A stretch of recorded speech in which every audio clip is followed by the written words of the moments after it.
కూడా రాజు లేడు. అవి క్రమము తప్పకుండా వెళుతూ ఉంటాయి. క్రమం పాటించాలి. అక్రమంగా జీవించొద్దు మనము.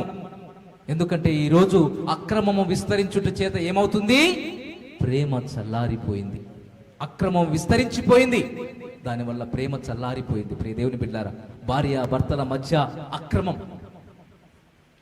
స్నేహాల మధ్య అక్రమం, ఎక్కడ చూసినా అక్రమం, అన్ని కూడా అక్రమాలే ఉన్నాయి.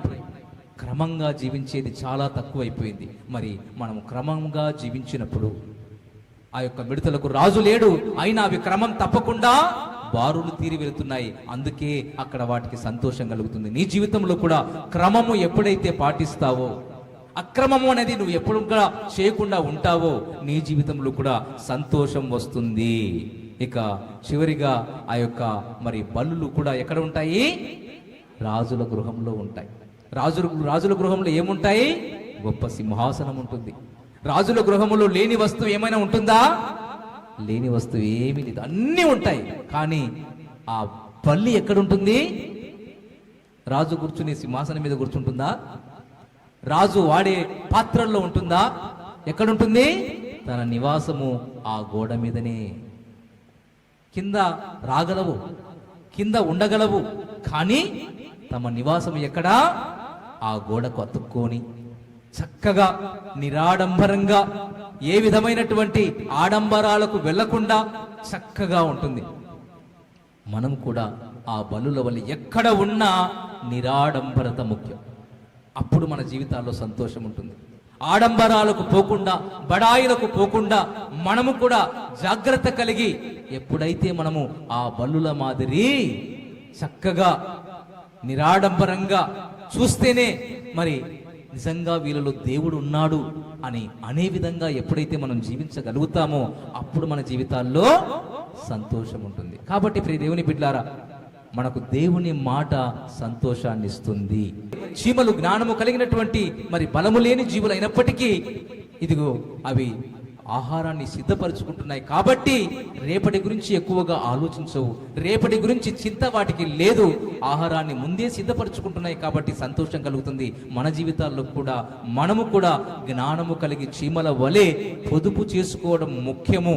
కాబట్టి ప్రియ దేవుని బిడ్డలారా, ఆ విధంగా మనము కూడా చీమల వలె జ్ఞానము కలిగి ఉందాం. రెండవదిగా, కుందేళ్లు బలము లేని జీవులు అయినప్పటికీ కూడా పేటు సందుల్లో ఏం చేసుకుంటున్నాయి? నివాసం ఏర్పరచుకుంటున్నాయి. మనము కూడా మన బండ అయినటువంటి యేసుక్రీస్తులో చక్కటి నివాసం ఏర్పరచుకుంటే దుష్టుడు నీ దరికి చేరడు. కాబట్టి నెమ్మది నీలో ఉంటుంది, ప్రశాంతత నీలో ఉంటుంది, శాంతి నీలో ఉంటుంది, సంతోషము నీలో ఉంటుంది. ఇక మిడతలు క్రమం తప్పకుండా బారులు తీరి చక్కగా క్రమశిక్షణ కలిగి ఎలా సాగిపోతాయో మన జీవితాల్లో క్రమమైనటువంటి జీవితం, క్రమమైనటువంటి కుటుంబం, క్రమమైనటువంటి పిల్లలకు శిక్షణ, క్రమమైనటువంటి మరి జీవితాన్ని ఎప్పుడైతే కలిగి ఉంటామో మనము కూడా సంతోషం కలిగి ఉంటాము. ఇక చివరిగా ఆ బలులు ఎలాగైతే ఎంత రాజుల గృహములో ఉన్నప్పటికీ కూడా డంబము చూపకుండా నిరాడంబరంగా చూస్తూనే అద్భుతంగా కనిపిస్తాయో మనము కూడా నిరాడంబరంగా కనిపిస్తేనే వీళ్ళు దైవభక్తి కలిగినటువంటి వాళ్ళు అని చెప్పుకునేటువంటి విధముగా నువ్వు ఉండగలిగితే నీ జీవితంలో సంతోషం ఉంటుంది. కాబట్టి ప్రియ దేవుని బిడ్డలారా, సంతోషము మన జీవితంలో యథార్థత ద్వారా వస్తుంది.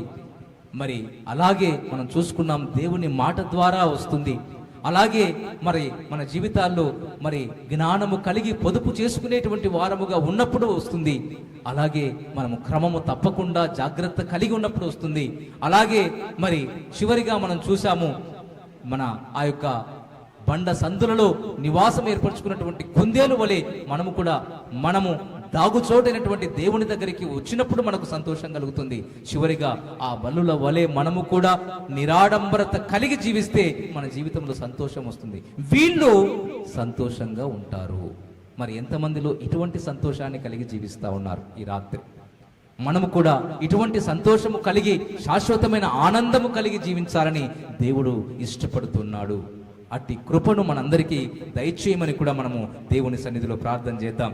పరిశుద్ధుడా, స్తోత్రాలయ్యా, ఈ రీతిగా మీ దయగలిగిన సన్నిధిలో ఎవరు సంతోషంగా ఉండగలరు అన్నటువంటి విషయాన్ని మాకు తేటగా, సూటిగా, స్పష్టంగా మాతో మాట్లాడారు.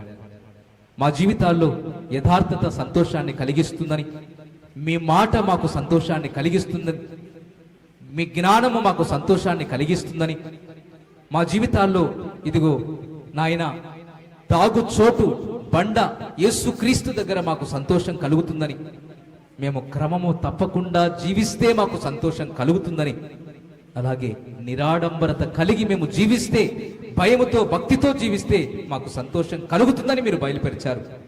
నాయన విన్న మాటలు మేము విడిచిపెట్టి కొట్టుకొని పోకుండా మా యందు మీ మాటలు ఫలించులాగున, మేము ఫలించుట మీకు మహిమ కలుగు లాగున తండ్రి, మీ మాటలు మా హృదయంలో నూరంతలుగా నీరు కట్టి ఫలింపచేయమని, చేరి వచ్చిన బిడ్డలందరిలో కూడా మీ వాక్కును ఫలింపచేయమని, నాయన వాక్యానుసారంగా ప్రవర్తించుటకు, ఆత్మానుసారంగా జీవించుటకు మీ కృపనిమ్మని వేడుకుంటూ నజరేయుడైన మా ప్రభువైన అయిన యేసుక్రీస్తు వారి పేరిట ఈ ప్రార్థన సమర్పిస్తున్నాము తండ్రి, ఆమేన్.